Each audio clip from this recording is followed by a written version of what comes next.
Why do they look through you when you speak? Why do they forget your name, ignore your messages, brush past your presence like your air? Why do they smile when you give, then vanish when you need? Why does your silence echo longer than your voice ever lasts? You bend until you break and they call you strong. You forgive before they even apologize, and they call you kind. You say yes with tears in your throat, and they call you reliable. And yet, no one truly sees you. Not fully, not with reverence, not with care. You're the one they call when they need something. But when you finally need to be held, you find yourself alone in the dark, wondering what's wrong with you. Nothing is wrong with you, but something is missing. Not love, not effort, not goodness. What's missing is respect, and not from others, from yourself. Because the world is not ignoring you, it's mirroring you. Carl Jung once said, "The most terrifying thing is to accept oneself completely." And I will say this, until you respect yourself, nobody else will. Let's go deeper. You've earned the truth. You've spent a lifetime being everything for everyone. The problem is, you've never been anything for yourself. You keep showing up for people who wouldn't crawl a single inch for you. You rearrange your calendar, swallow your opinions, ignore your exhaustion, just to make sure nobody feels discomfort but you. They've trained you well. You smile when it hurts, you nod when you disagree, you offer when you're empty. You say, "It's fine," even when it's not, because you don't want to be seen as dramatic, needy, selfish, difficult. God forbid someone calls you too much after you've spent your life trying to be less.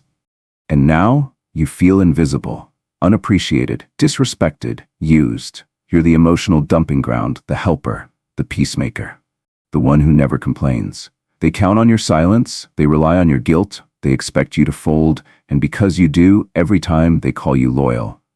But deep down, something's shifting. You're starting to feel it, a slow, steady burn. Not anger, not yet. Just something raw, something tired. A whisper in the back of your soul, "This isn't right. You don't want to live like this anymore." You don't want to keep sacrificing yourself for relationships that wouldn't survive 5 minutes without your compliance. You're exhausted by the way they take and take and take. But what really breaks you is this. You keep letting them. Not because you're weak, but because somewhere along the line, you were taught that this is how love works.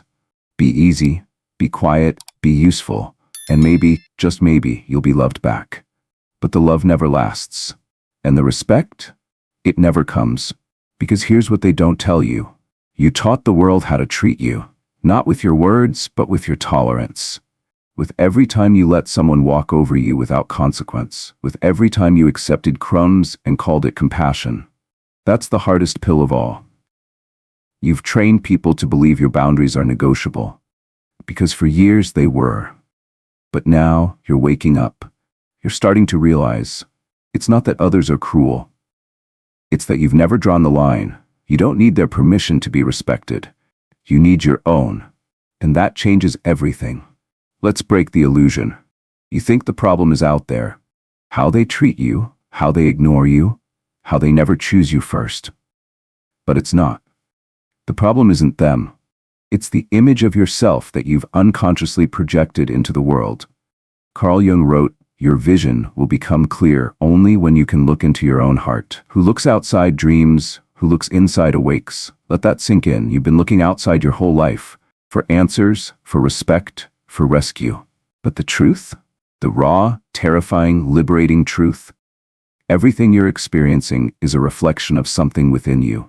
Not because you deserve to be disrespected, but because somewhere along the line, your unconscious mind, your deepest unexamined self, started believing that your worth was negotiable. That's how the shadow forms. The shadow is not evil. It's not dark in the way you fear. It's everything you've disowned to survive. Your truth, your anger, your needs, your boundaries, your voice. Every part of you that made others uncomfortable growing up, every too loud, too emotional, too sensitive, too honest, was quietly buried beneath a smile. And so you learned to be the version of you that others could handle. That version? It's called the persona, the mask, the role, the social self. And it keeps you safe. But it also keeps you unseen, because every time you show up as your persona, you tell the world, "This is all I am. This is all I'll allow you to know. This is what's acceptable." And so they treat you accordingly. Do you understand now? You're not invisible because you're unworthy. You're invisible because you've made your real self invisible. And here's the paradox. As long as you wear the mask, you'll be accepted, but never respected. You'll be included, but never valued. You'll be needed, but never chosen. Why? Because your mask was never built to command respect. It was built to avoid rejection. And what avoids rejection at all costs also avoids authenticity. And authenticity is the birthplace of respect. People don't respect who you pretend to be. They respect the real you, the one who speaks truth even when it shakes, the one who says no even when it scares them, the one who risks disapproval to remain in integrity. But that version of you buried them long ago. Not because you're weak, but because you were wise enough, as a child, to realize that survival meant shrinking. You made a deal. If I abandon myself, maybe they'll love me. And maybe they did, but it wasn't real. Because love given to a mask is not love at all. It's conditional approval. And now as an adult, that mask is still running the show. Until you confront the unconscious, the beliefs you inherited, the shadow you denied, you'll keep finding yourself in the same cycle. Disrespected, invisible, unchosen, and wondering why. This is the turning point. What you see out there, your relationships, your rejections, your invisibility, is just a mirror. It reflects how deeply you've neglected yourself. If you don't protect your time, no one else will. If you don't honor your emotions, no one else will. If you don't speak your boundaries, no one else will guess them. Because here's the secret. The external world responds to your internal standard. And if your internal standard is, I don't matter, the world will echo that sentiment back to you, in relationships, in conversations, in every silence that cuts too deep. Carl Jung said, until you make the unconscious conscious, it will direct your life and you will call it fate. This is not fate. This is you, finally waking up. And the moment you choose to see yourself, fully, honestly, even painfully, the world around you will begin to see you too. Not because you begged for it, but because you became impossible to ignore. There is a quiet kind of death no one talks about. Not the death of the body, but the death of self-respect. And it begins the moment you start calling your submission kindness. You know exactly what I mean. You tell yourself you're being mature when you stay silent after being disrespected. You say you're being the bigger person when you let the sarcasm slide, when you let the manipulation pass, when you let the blatant disregard for your feelings go unchallenged again.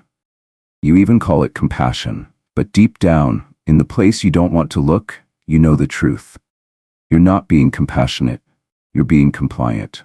Not because you don't feel rage, not because you don't see the injustice, but because you've confused peace with passivity. Because somewhere along the line, you were taught that having needs makes you selfish, that setting boundaries makes you rude, that saying I deserve better makes you arrogant. So now you whisper, I'm fine through gritted teeth. You say it's okay when it absolutely is not. You stay in rooms that reek of disrespect because walking out would mean confrontation. And confrontation terrifies you more than invisibility. Why? Because confrontation risks rejection. It risks loss. It risks being alone. But I'll tell you what's worse than being alone. Being surrounded by people who only love the version of you that doesn't ask for anything. That's not love. That's convenience. And yet you tolerate it. You let them talk over you. You let them joke at your expense. You let them forget your value because you forgot it first. And the worst part? You try to call that strength. You tell yourself, I'm unbothered. You wear your silence like armor. But armor doesn't protect you when it's made of surrender. It only makes you heavy. And this weight you're carrying, the weight of being agreeable, easygoing, accommodating, is suffocating the part of you that knows you were never meant to be walked on. You weren't born to be a background character in your own story. You weren't born to be the one who gets remembered last. You weren't born to nod and smile while your soul burns behind your eyes. But submission taught you that disappearing was safer than being disliked. That pleasing was safer than protecting. And now, every time you go along just to get along, a piece of you dies. Every unsaid no, every fake it's okay, every swallowed truth. Little funerals for your dignity. Let's not sugarcoat it. This pattern, this holy-sounding self-erasure, is not maturity. It's not emotional intelligence. It's not spiritual. It's fear. And fear left unchallenged becomes identity. You wear it like skin. You build a life around it. You convince yourself this is just who you are, but it's not. It's who you became when you thought being small was your only way to be safe. And I'm here to tell you, you're not safe. Not truly, because safety without self-respect is just captivity with soft cushions. You're still a prisoner, just in a prettier cage. You want freedom? You'll have to pay the price. And that price is high. It's disappointing people. It's risking conflict. It's letting go of the applause you earned by performing a role that was never really you. But the reward? The reward is yourself. And that is everything. They told you to be good, and you listened. You became the polite child, the easy friend, the partner who never asked for too much, the coworker who picked up the slack, the sibling who didn't cause problems, the student who followed the rules. You smiled when you were dismissed. You stayed quiet when you were misunderstood. You apologized when you were the one who was hurt, all in the name of being good. But let's be honest now. Really honest.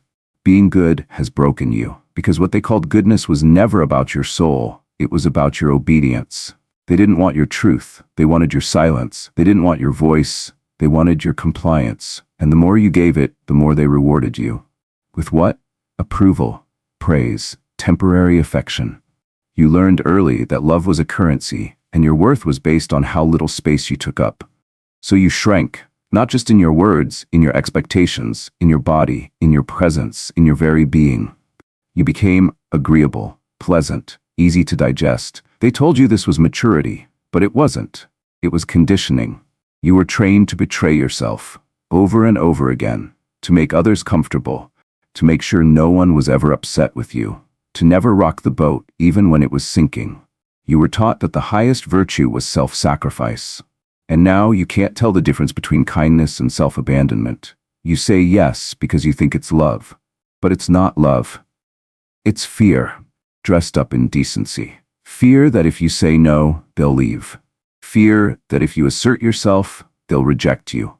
Fear that if you stop being what they want, they'll finally show you what you've been dreading all along. That their love was always conditional. So you stay good, you keep nodding, you keep offering, you keep waiting for the moment they'll see your worth and say, "You've done enough, you can stop now, we respect you." But that moment never comes, because people don't respect those who have no edge. They respect those who have boundaries. They respect those who say no and mean it. They respect those who speak truth, even when it trembles. They respect those who are willing to risk being disliked in order to remain in integrity. And here's the hardest truth of all. The more you try to be good, the more invisible you become. Because when you make your goodness dependent on being agreeable, you disappear behind it. People don't connect with perfection. They connect with authenticity. Your flaws are not the problem. Your silence is. Your pain isn't weakness. Your refusal to name it is. You're not unworthy. You've just been stuck in a script that said, if I'm good enough, maybe they'll choose me. But here's the truth. They'll never choose you until you do. So the next time you're about to bend, pause. Ask yourself, is this love? Or is this a performance I've been doing so long I forgot I had the right to stop? You don't need to be good anymore. You need to be whole. And wholeness will always ask more of you than goodness ever did. Because wholeness doesn't beg for acceptance. It becomes it. Now we enter the place you've always avoided. The basement of your psyche. The room you locked when you were too young to understand what you were locking away. Because here's the truth. There are parts of you buried beneath your people-pleasing, your niceness, your perfectionism. And they are not evil. They are not dangerous. They are you. But you were told otherwise. They told you that anger was ugly, that power was selfish, that saying no was cold, that wanting more meant you were ungrateful. So you pushed those parts down. You buried them deep. And in their place, you built a personality, a version of yourself acceptable to others. Polite, gentle, accommodating. And slowly you forgot that it was a performance. Carl Jung called this buried part of the psyche the shadow. Everything the individual refuses to acknowledge about themselves, he said, is relegated to the shadow. You didn't kill your anger, you just exiled it. You didn't lose your voice, you just hid it. You didn't outgrow your boundaries, you just learned they weren't welcome. But make no mistake, the shadow doesn't die. It waits, it watches. and then it sabotages you. That's why your voice catches when you try to speak up. That's why you freeze in moments when you know you should say something. That's why you go numb after being walked on again, then cry in the dark and call it confusion. It's not confusion. It's the part of you you've rejected trying to claw its way back to life. You think the problem is weakness. It's not. It's disconnection. You're not broken, you're incomplete. Split in two. The version of you that everyone loves and the version of you that never had permission to exist. And here's what they never told you. Your shadow holds your power. That buried anger, that's not cruelty. That's your boundary-setting mechanism. That uncomfortable fire in your chest when someone crosses the line, that's your soul's way of saying, this isn't right. That grief you feel after shrinking yourself again, that's your dignity mourning its own disappearance. You have mistaken your softness for virtue and your strength for sin. But what if I told you?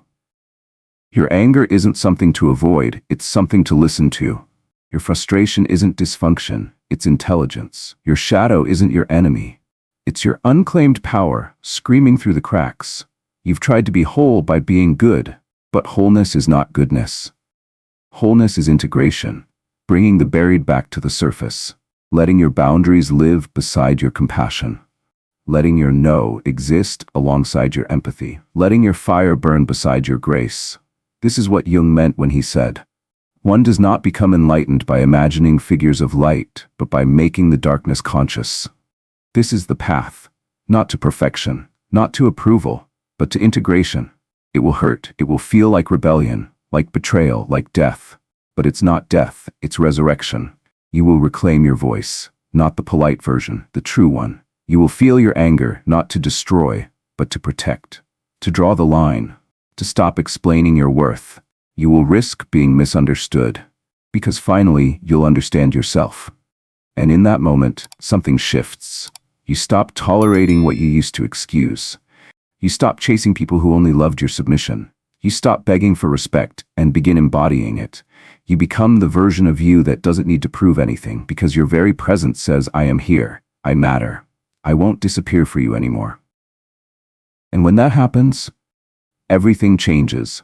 The way people speak to you, the way they respond to your silence, the way they treat your time, your body, your spirit, because you are no longer performing safety. You are living truth. And there is nothing more magnetic than a person who has made peace with their shadow and claimed their place in the light. Not by permission, but by right. You don't rebuild self-respect with thoughts. You rebuild it with action. You don't wait to feel worthy. You behave like someone who is, and the behavior comes first. Because here's the truth. Self-respect is not a mood. It's not a mantra. It's a decision you make and remake in the face of discomfort, guilt, and fear. Here are 5 soul-shifting actions to begin your return to yourself. 1. Say no and don't explain. Not with an apology, not with a justification, not with a nervous laugh to soften the blow. Just no. Because every time you explain your boundaries, you subtly imply that they are negotiable. Let them feel disappointed. Let them be confused. Let them think what they will. Your clarity doesn't require their consent. 2.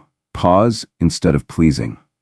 You feel the reflex coming. Someone asks, you feel pressure. Your mouth opens to say yes. Pause. Say, let me get back to you. Give yourself time to check in with your truth. This alone can save you from countless betrayals of your own spirit. 3. Speak your discomfort in real time. Not later, not in a journal, not just to a therapist. When the moment comes, when the joke cuts too deep, when the interruption stings, when your space is being invaded, name it. You don't have to be cruel. You just have to be clear. Don't speak to me that way. That's not funny. I'm not comfortable with that.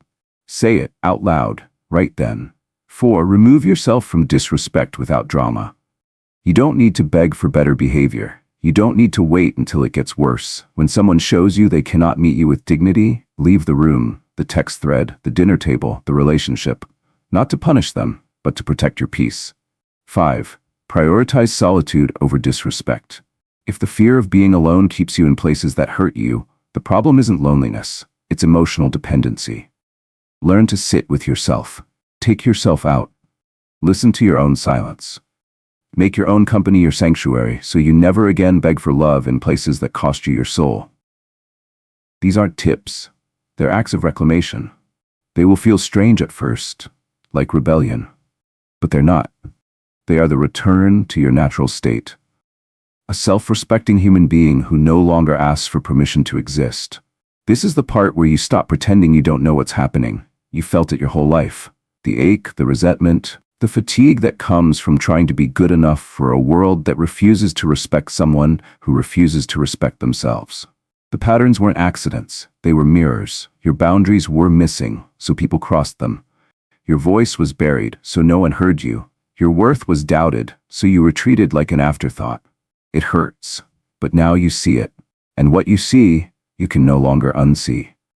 So you have two choices. You can keep waiting, hoping they'll change, hoping someone will finally notice your worth, hoping that if you give enough, love enough, tolerate enough, you'll be respected.